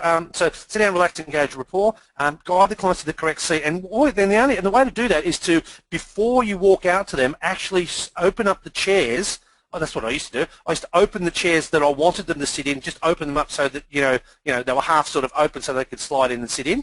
And any chair that I didn't want anyone to use, I'd push right in so that the actual chair was right under the desk, so they could tell that that wasn't the right chair to sit in. So we actually help them. So we lead the client, make a joke and break the ice. And I've got a standard joke here. And I used to say, hey guys, come on in guys. So there's two options for chairs. There's the hot seat or the head of the table. Which would you prefer? And I don't know. That was just my little icebreaker. And of course, especially if it was females, they did this. We always used to have mum at the head of the table, right? So we'd play a bit of a joke on dad, and we'd put dad in the hot seat. Right, and that was just my little icebreaker. Now, I don't know what your icebreaker is, but that was the way I did it. So, but I want you to have an icebreaker. Break the ice straight away. And I used to do it with a little joke about where they sit. You can sit in the hot seat or the head of the table. Mary, why don't you sit at the head of the table and let Bob sit in the hot seat? Great work. Okay.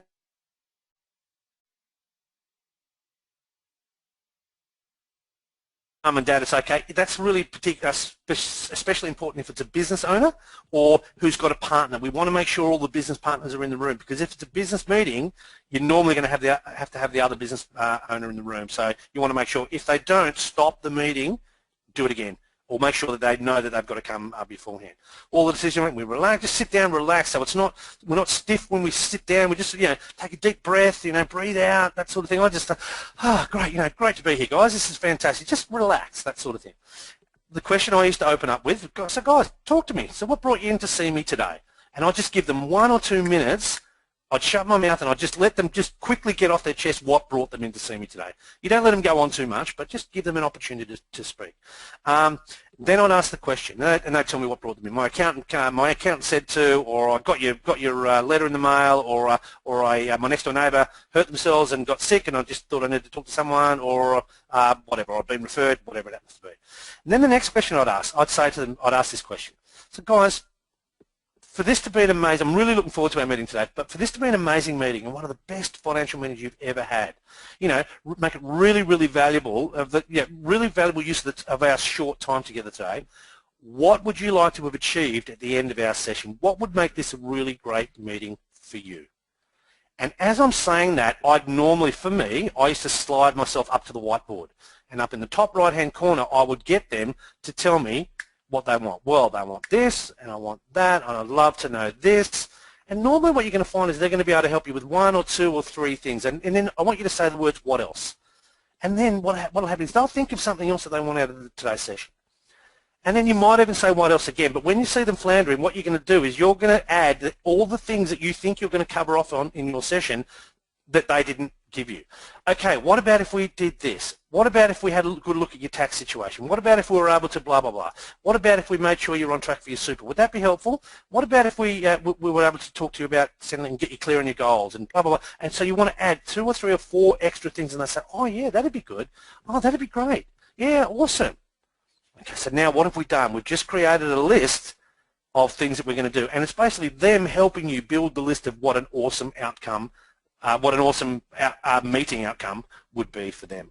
Okay, So it's a really, really important one. So they're going to tell you what an awesome meeting is, and all we've got to do now is just do that. Okay? Okay, so guys, and then just at the bottom there. So guys, if we can cover off on those things there, by the time we finish today, that'd be a pretty good outcome, right? Agreed? Okay, great. So I'll get them to agree. So guys, if we could cover off on those things, knowing what my process is and the things that I'm going to cover off on today, remember you can do this with confidence, guys, because the magic wand list pretty much is going to cover anything that they're going to ask you. And the things that you're going to add are the things that are in the magic wand list, because you know you're going to be able to cover off. So you'll be able to deliver exactly what you said you're going to do. Guys, is this good? Is this making sense, guys? Just give me a raise your hand. Love to know if this is okay, if you get where I'm going here, and how how this is, see how we're transitioning into the meeting, making them feel comfortable. Okay, so guys, great. If we can cover off on those things today, what we've got to do is just do what they've just written. Okay, so guys, I'm just going to give you 20 seconds. I'd love you to just jot in anything that you either are saying right now or that you'd like to say that you think you could be saying at this point. Anything that you think you want to add to this, just write in a couple of points. And I'll just give you 20 seconds to do that, and then we'll slide to the next one. So just do that for me now. So this is in the building report. This is the first box, box number 1. You can see the little pussycat. The little pussycat's there because it's effectively, my analogy is we just talk about the cat. Right, so just break the ice, talk about the cat. Make a joke, start strong, and what brought you here today? For this to be a great meeting, what would you love to achieve today? And they've just told you what a great meeting. And now all you've got to do is just do what they told you. Easy, simple. Okay. All right, let's, I don't know, why aren't I able to swipe? Painful. Okay, all right. Okay, so the next box. Well, the next box is probably one of, if not the most critical box on this whole conversion conversation. It's the agenda setting. All right, so we're going to say, okay, great, guys. Okay, Fred and Mary. Okay, so there's 2 ways that we can run this meeting today. Okay, the first way is where we can talk round and round in circles all day. We can have a great chat, really, really good time, but we probably won't achieve too many of the outcomes that we set out to achieve today. Okay, so we probably won't get a lot done if we do that. If we just talk round and round in circles, we probably won't get a lot done. The other way is that what I normally like to do is I like to run to an agenda, and as I say that, I slide the agenda in front of them. So they're not actually going to get a choice here, guys, by the way. So what I normally like to do is run to an agenda. That way we can make sure that we go through, we've got a process to follow, we stay on track, and we can make the most of our time together and make this meeting as valuable as we possibly can. Does that sound okay with you? And what are they going to say? You know what they say every time? They say, yeah, that sounds great, because they don't have an agenda. And what they've done, they've just given you control, because he who makes the rules wins the game. And he who has the agenda is the one who makes the rules. So you've got to make sure that for every meeting you have the agenda, because when you have the agenda, you have control. Okay? And then we say, does that sound okay to you? And they say, yeah. And we say, okay, great. So today's what we call insert your meeting name. So we called it a meet and greet. Discovery meeting, whatever you call yours. So today's what we call a meet and greet.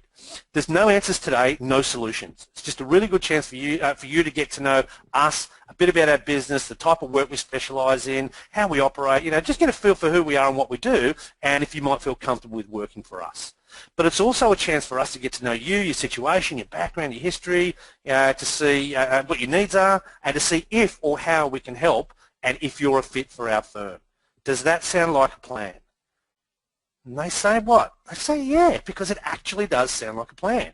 Now, guys, just critically here, you want to do it in that order. The first important thing to think about here, there's no answers today, there's no solutions. So we're telling them right up front, you're not here to drain my brain of information. You're not going to stick a USB in the side of my neck and pull out all the information. That's not what we're about today. It's a chance, first, but you want to do it in this order. Them to get to know you, and then you to get to know them. So give them the feeling that they've got control. So it's about them getting to know who you are and what you do and the way you operate and see if they're comfortable. But secondly, it's a chance for us to get to know all about them. But then down the bottom there it says, and see if I can help you, firstly, or how I can help.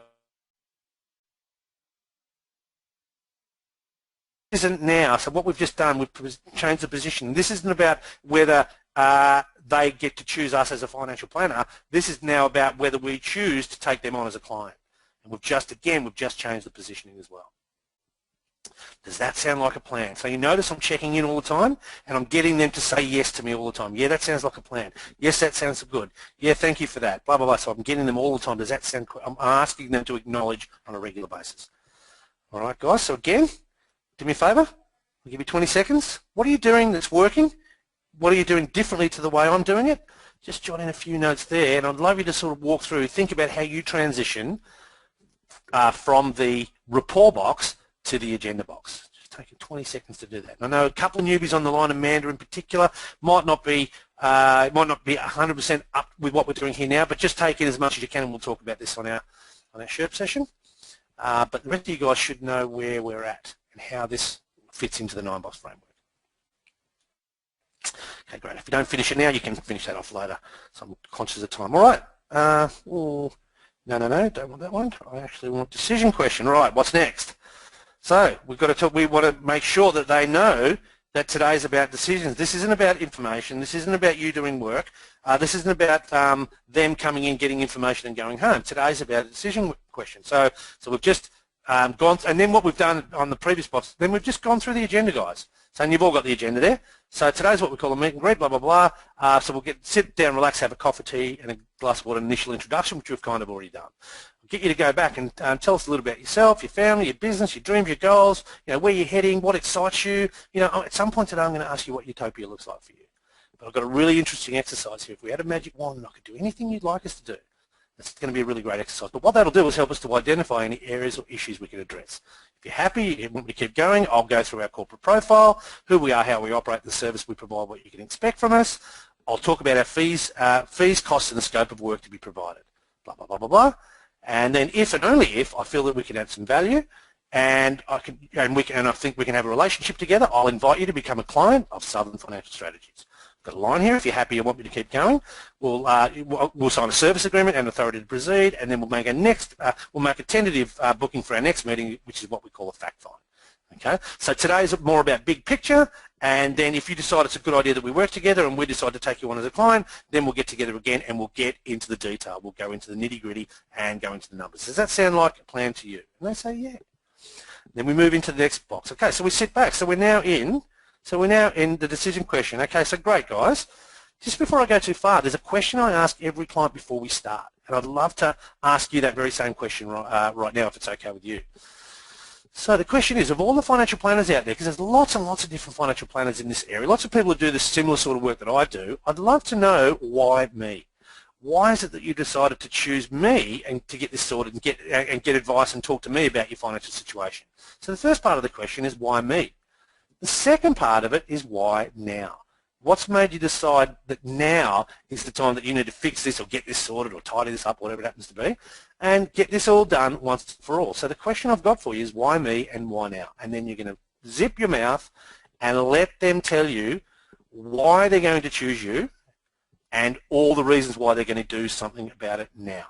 So why me, why now? This is the time where they tell you that this is about making decisions and taking action today. Okay? Does that make sense, guys? Any thoughts, any comments? Just as you go, guys. Yeah, definitely the agenda is definitely in the vault, Mark. Just got your question there. Guys, I'm keeping an eye on the question box. If you've got any questions on these things, just type them in for me. I'll try and answer. I'm conscious of time as well. But if you've got anything, this might go a little bit longer, but yeah, I'll try and get through it as quick as I can. But I'm happy to stick around for another half an hour or 20 minutes if you want to answer questions along the way.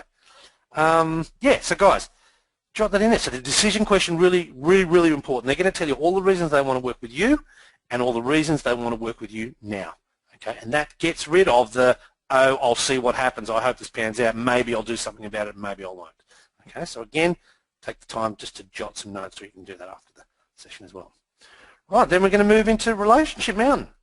So yeah, so we're going to sit back. So we're going to sort of, okay, great. So they tell you all the reasons why they want you and they want you now. Then we're going to sit back and we're going to say, okay, great. And I used to sit back in my chair. I used to actually just sit back and really relax, take a deep breath, and I'd sort of open myself up a little bit. And I'd say, guys, just so you know, we've done the lead the client bit. That's only taken 5 minutes or so. We're now in the stretch the gap piece. All right. So just so you know, financial planning is more about people and families than it is about returns, numbers, and technical stuff. So for me to give you the very best advice possible, it's important that I know a lot, and as much as I can about your situation.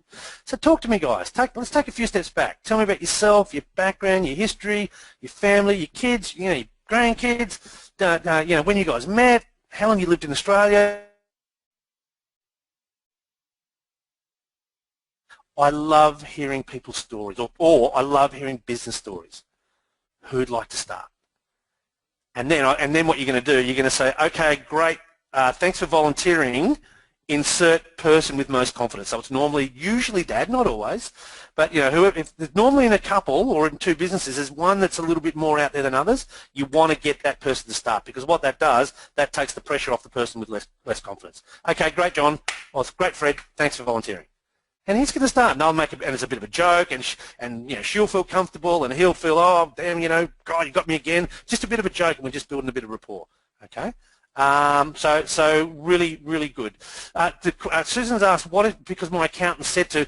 The thing is with that, Susan, the why me part of the why me, why now question isn't the most important part. It's not the why me, it's the why now is more critical. So why me? Well, my accountant said to. Okay, fine, just go past that. Next is why now. So if of the two, why me and why now, the why now is way more important than the why me bit. So if it is because my accountant said to, move past it. Don't worry about it, just let it go, because that's the reality. If someone downloads your lead magnet, they don't know anything else but the lead magnet, and they're going to say, because I saw your Facebook ad and I downloaded your lead magnet. Okay, but why now? Why is this important to you? That sort of thing. So yeah, that's the critical part of it. Yep. And then you're going to, and so what we're doing here, guys, notice what I said. Tell me about yourself, your background, your history, your family. I'm starting to rattle off a whole heap of things for them. I'm helping them. I'm giving them ideas of things to help me about, because I want this to be about them. I want them to talk. So I'm helping them by suggesting some things for them. And over the course of the journey, I'm going to reiterate these things and say, okay, so guys, tell me about your kids. Great, blah, blah, blah, blah, blah. Great, awesome. What about travel? You guys travel? Da-da-da, and then blah, blah, blah, blah, blah. Okay, great. How long have you been in Australia? When did you guys first meet? I'm going to ask these questions along the way, but I'm giving him some prompts or her some prompts to help them so that they feel comfortable talking about it. The other important thing here, I love hearing people's stories. Everyone write that down, or put a circle around that, please. I want you all to say that. I love hearing people's, or if it's a business, I love hearing, tell me about your business journey. I love hearing business journeys or business stories. And wow, that just opens up, dude, this person wants to talk to them about this really important thing in my life, me. Right. So really, really cool. And then down the bottom there, what about you, Mary? Can you share a little bit about yourself? How did you get in, and then I'll prompt her, how did you get into your job? Your normal job, kids, grandkids, is going to help that person, so you want them to be involved in the conversation as well. All right, guys, so again, put in your version of that, or what you say. There might be things that you say. Guys, if you've got things that you say in your meetings that you think might be helpful for the crew, yeah, love you to type those in as well. So and I'm happy to read that. If you're happy for me to read out things that you're using in your conversations, I'd love to read those out for the crew as well. That might help them. So if you've got some other things that you say in any of these particular boxes, I'd love you to share that with us. All right, so I'm moving into the magic wand list box. Okay, so we've taken them. Journey, right? We're going to take them on this journey, and the journey is we're going to take them the 5 base camps, background questions. So that's why we start them on. Tell me about yourself, your family, your background, your history. Tell me about the past. Okay, great. I'm clear on your past. Tell me about your future. So what drives you? What motivates you? What are your goals, your plans, your visions? What gets you excited? Tell me about. I'd love to know. Paint me a picture of an ideal retirement for you, or something like that. So we talk about motivation questions. That's base camp number 2. Base camp number 3, we bring them back a bit. Okay, so I know about your past, I know about your future, but what I'd love to do right now, tell me about the issues, some of the challenges, the sticky points, the speed bumps, the roadblocks that you're facing right now. What are some of the things you need to navigate around to get you to that future? Okay, so notice all of those things, roadblocks, sticky points, speed bumps, they can all be navigated around. They're not brick walls. They can all be, we can fix these things, right? But then we're going to take, so that's base camp 3, right? But then base camp 4, consequences. This is a smile. We're going to bring them back down. We're going to try and take them down a little bit into the depths of despair. So, John, if you don't plan for your retirement and you continue to ignore your superannuation fund, what's going to happen? What's going to be the consequence of that? Tell me what will happen if you keep ignoring that. Okay, Fred, if you hurt yourself or get sick and can't go to work tomorrow, being a family man like yourself, you mentioned you had quite a few debts and, income was pretty high, but if you hurt yourself and got sick and couldn't go to work and you're off work for a sustained period of time and you didn't have any income protection or protection and no income coming in, what would be the situation for you and your family? Okay, great. What else had happened? Yeah, interesting. What had happened then? Oh, you'd lose your house. Oh, okay. What would happen if you lost your house? Where would you end up then? Blah, blah, blah. We're going to take them into the consequences. We're going to get them, lose the tone, lose the smile, and we're going to get them down into the consequences. And then we're going to check in for value. Guys, is this okay? Is this value? Has this been helpful so far? You happy? You want me to keep going? And they're in the depths of despair. They've just been taken on this journey. Where I want to go, what the problems I face, and what will happen if I do nothing wrong. And then you ask them, is this okay? Is this valuable? And they're going to say, yeah, I need to know more. I can't walk out now. Are you happy? You want me to keep going? And they're going to say yes. And they're giving you the go-ahead to go to the next place, to take them on the next part of the journey. Okay, so then we're going to take them to Magic Wand. We're going to take them to Magic Wand Land. And I call it Magic Wand. I know there's financial 360s out there, and I forget what the Henrys call theirs. Yeah, all just different, but I used to call it Magic Wands. Okay, great, guys. So you're happy so far? You want me to keep going? What's been most useful so far is that little transition. All right, thanks for that, guys. I think that was really valuable. I think that was a really valuable discussion, don't you? Okay, great. Let's change gears a little bit, and here's I'd love to walk you through a really fun exercise called If We Had a Magic Wand. Because and I used to make a joke here, because you realise that I've actually got one, right? And I used to hold my little black art line, fine line pen up in the air, and I'd say, hey guys, you realise I've got a magic wand, right? It's this, this art line fine point, it cost me around $4, right? And I'd just make a joke, and they'd laugh, and so we're trying to get them out of the consequence mode. We're trying to get them up, okay? We're trying to get them back up again so we can go through the exercise to bring them all down, okay? So we're going to do that, and then I'm going to say, okay, so two things. So what we're going to do, we're actually going to position the exercise. We're going to say, so there's two things with this exercise. First thing is that there'll be some points on this list that won't be relevant for you. I'm just going to put a line straight through them. So that overcomes the, I'm only 35 and you're talking to me about Centrelink. So we overcome that straight away. And the second thing, I don't want you to be thinking, can I do this, or I don't know how to do this right now. I want you to be thinking, I want you to come from a place where it's like, I have actually got a magic wand and I could do anything I want to do. So what that does, that opens up the space and removes all the barriers for them, okay? So, guys, I am conscious that it's 11:30 right now. I am conscious that it's 11:30 right now. So, guys, if you have to go, I reckon I'm going to be another 10 minutes or so. But if you need to go now, more than happy for you to leave right now. Thanks so much. Give me a goodbye, or see you later in the question box. But other than that, guys, I'll stick around and finish this through, but this is really, really critical, these transitions. Guys, do me a favour. Type the word valuable if you're getting value out of hearing these transitions and how they work in practice. So if you're getting some value out of it, I'd love you to just do me a favour. Let me know that I'm going okay and on track. Is this helpful in here in the 9-box framework? Just type in the word valuable if it is. Yeah, love that. Great, guys. Thanks for that. Yeah, cool. Smiley faces. Yeah, awesome. Thanks. Yeah, mate. I guess that means valuable, Lee. I'm assuming it is. Awesome. So, guys, if you, so what we're doing, we're positioning. Don't worry if it's not relevant to you. I'll just put a line through it. And secondly, we're also positioning, come from a frame of we can do anything, and that just opens up an amazing space.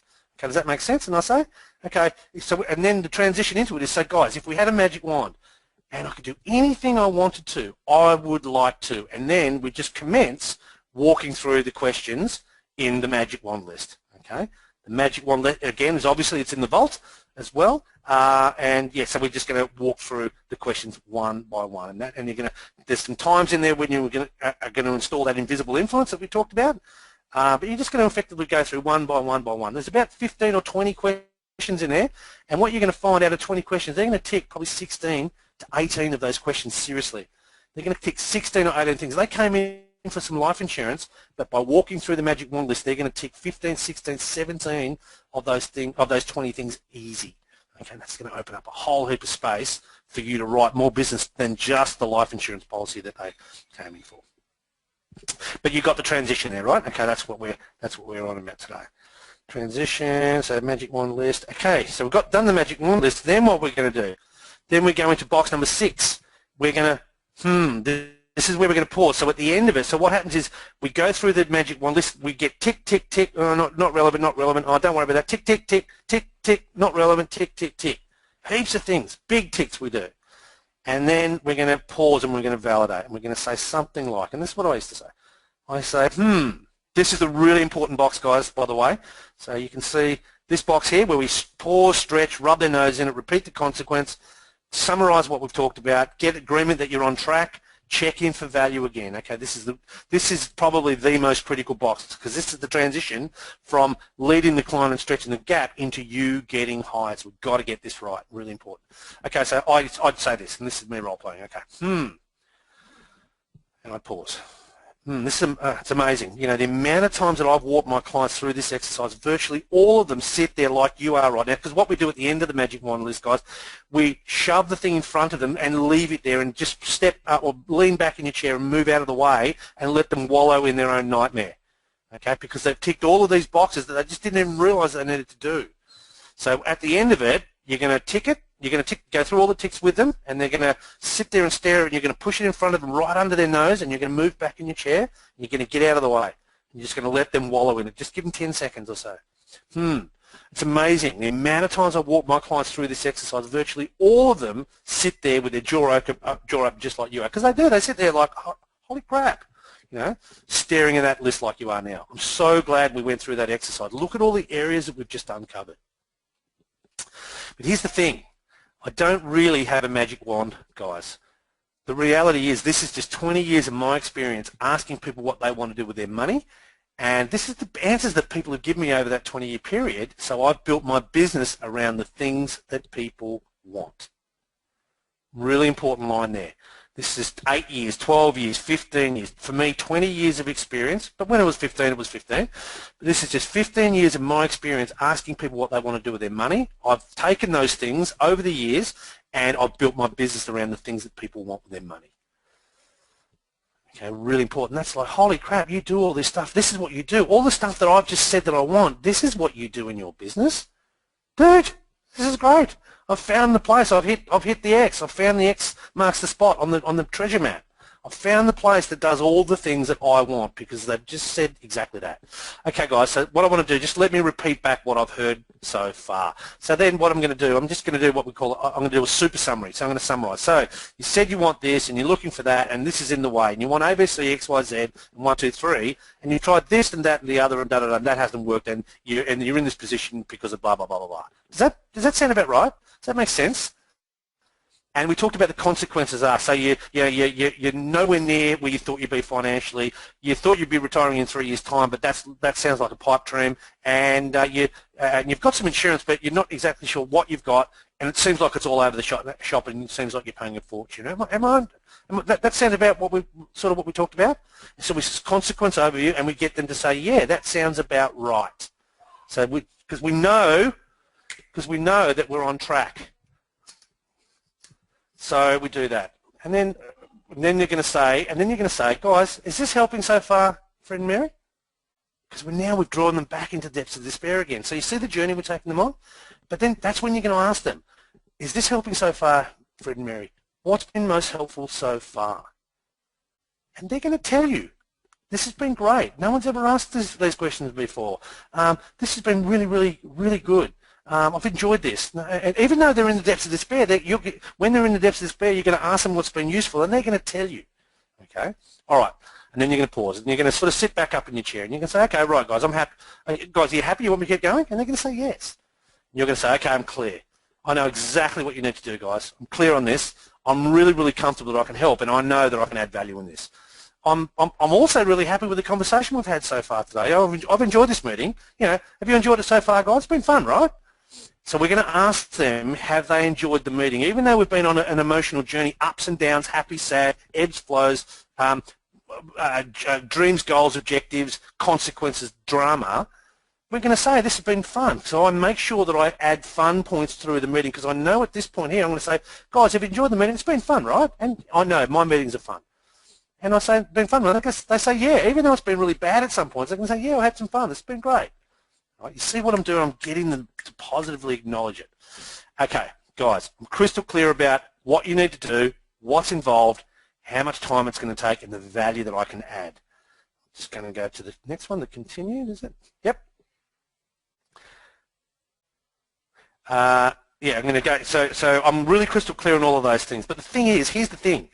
This is exactly the type of work that we specialise in here at Southern Financial Strategies.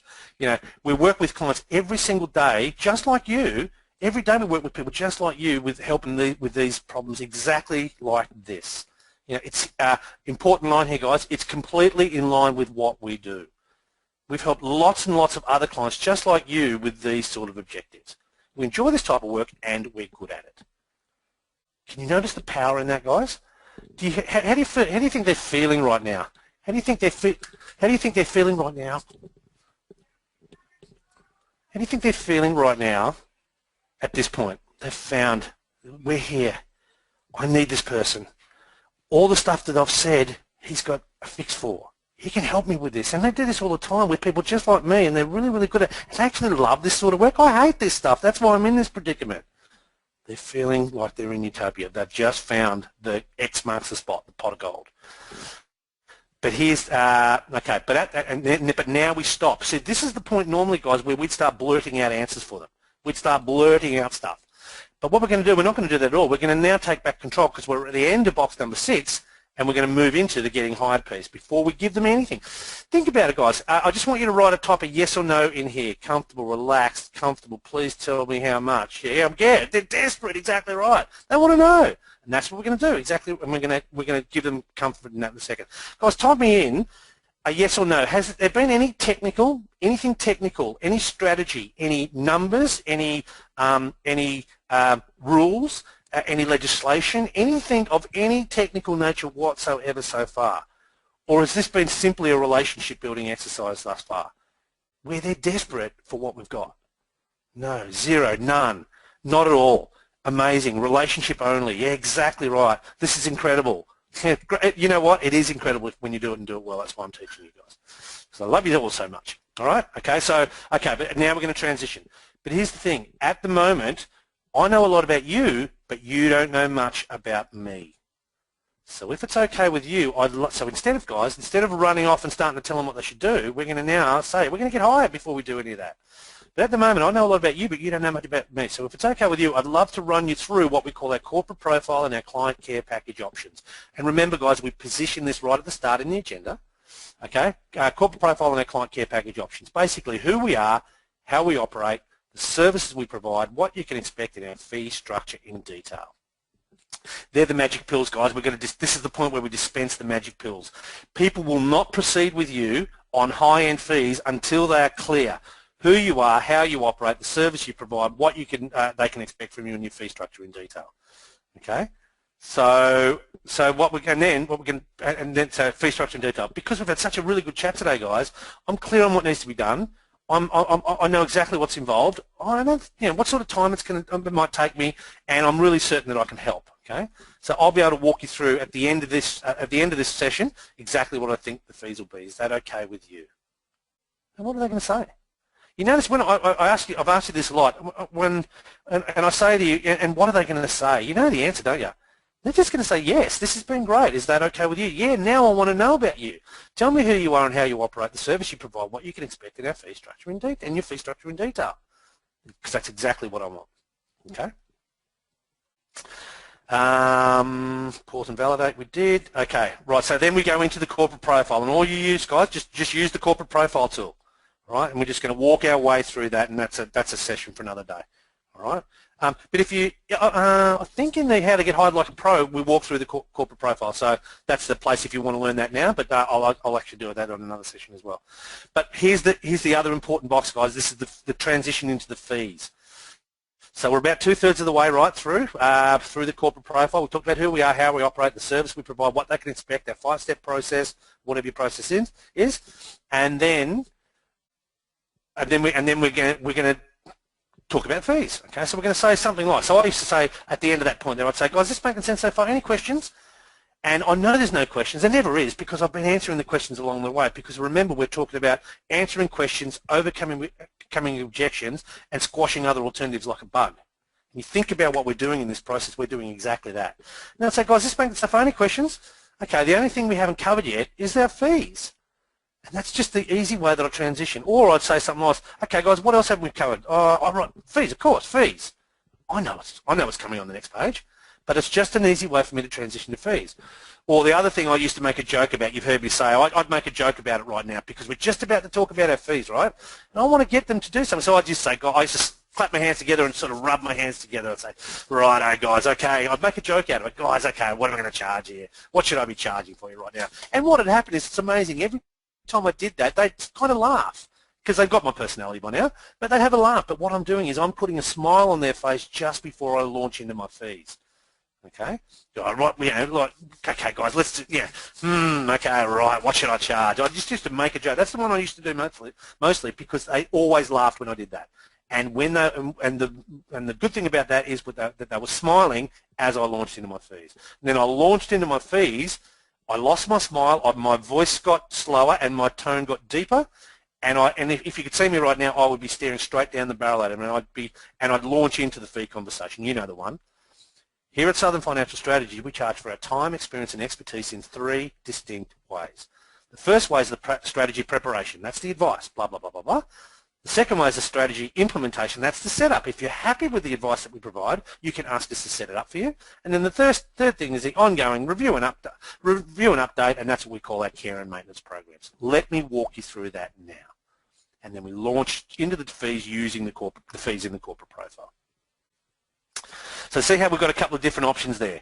The only thing we haven't talked about yet, what haven't we covered so far? Oh, we haven't talked about fees, or what am I going to charge? You come up with your own ways to launch into that, but that's the ones that I used to use.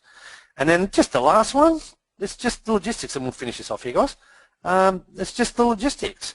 Okay, great. So we've gone through the corporate profile. We've talked about the commitment statement and, what they can expect and all of the fees and why is it prudent to conduct financial plan review and how to choose your advisor, and you talked about your code of ethics and professional conduct, all the stuff inside the corporate profile. So there is no questions anymore, right? We've answered all their questions, we've overcome all of their objections, and we've squashed the alternatives like a bug. And then what you're going to say in the transition, invitation, okay, great. Okay, guys, how does that, so I used to wrap it up and I'd say, guys, so that's us in a nutshell. Then I'd sort of sit back and, because it's a fair bit, and I'd just sort of take a deep breath, and I'd get them to take one as well. I'd just go like that, and they'd automatically do it as well. I'd just take a deep breath, and I'd say, okay, so guys, Fred and Mary, so how does that sound? Does that sound like the type of thing that would get you ahead, or get you towards your goals, or get this sorted for you, or does that sound like a plan that would work for you?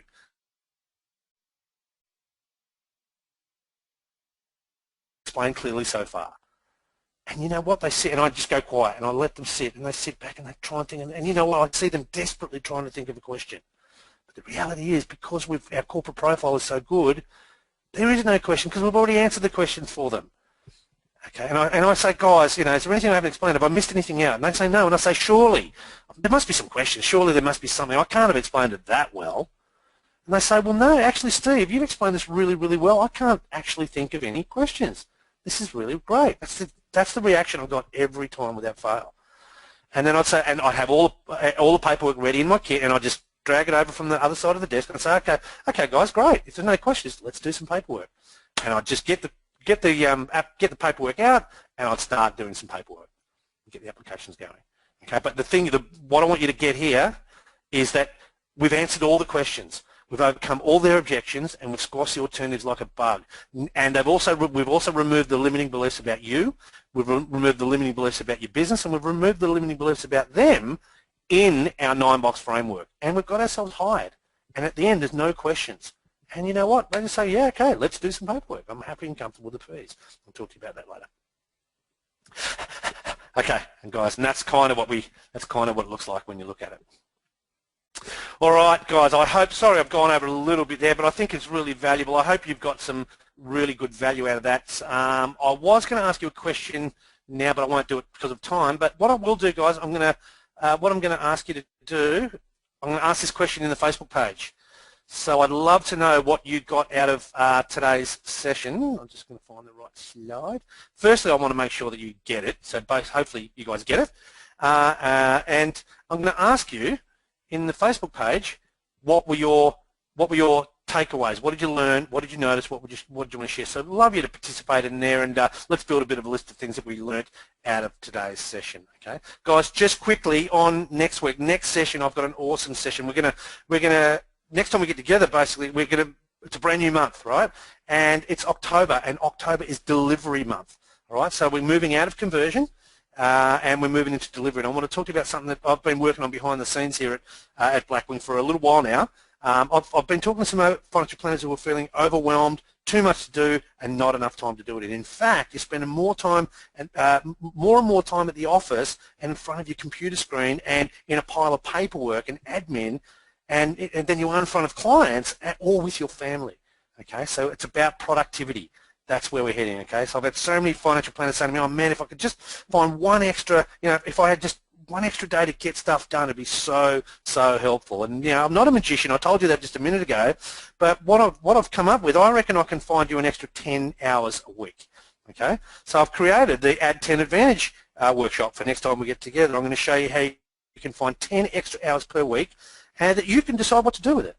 So for you, it could be time to see more clients, or you might want to spend time doing marketing or networking, or you might be, some people might want to take more time off with their families. Some might just want to play golf or go fishing or go and get your nails done, whatever it happens to be for you, right? So whatever it is for you, that Add 10 Advantage is going to help you on what matters most for you. We're going to find you 10 extra hours per week, okay?